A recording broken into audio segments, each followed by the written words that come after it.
கர்த்தருடைய பரிசுத்த நாமத்திற்கு மகிமை உண்டாவதாக. இன்றைய இறைவார்த்தை ஆதியாகமம் 41:55 பின்பகுதி. அதற்கு பார்வோன், நீங்கள் யோசேப்பினிடத்துக்கு போய் அவன் உங்களுக்கு சொல்லுகிறபடி செய்யுங்கள் என்று எகிப்தியர் எல்லாருக்கும் சொன்னான். Genesis 41:55. Then Pharaoh said to all the Egyptians, Go to Joseph, whatever he says to you, do என்று நாம் பார்க்கிறோம்.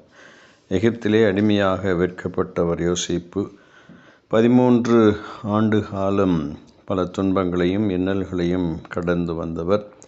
சிறையின் வேதனைகளையும் அனுபவித்தவர்.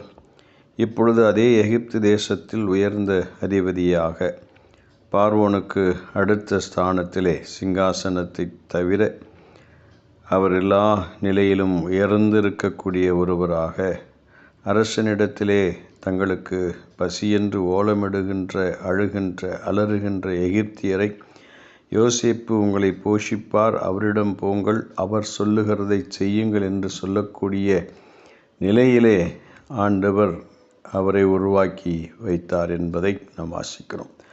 அந்த தேசத்திலே உயர்ந்த பொறுப்பிலே பதவியிலே இருந்தவர்கள் எல்லாரும் இப்பொழுது யோசேப்பினிடத்திலே நிற்க வேண்டிய நிலை ஒரே நாளிலே வந்தது. அடிமைத்தனத்திலிருந்து அதிகாரத்துக்கு உயர்த்துகிறவர் தேவன் என்கிறதை யோசேப்பினுடைய வாழ்விலே நாம் காண்கின்றோம்.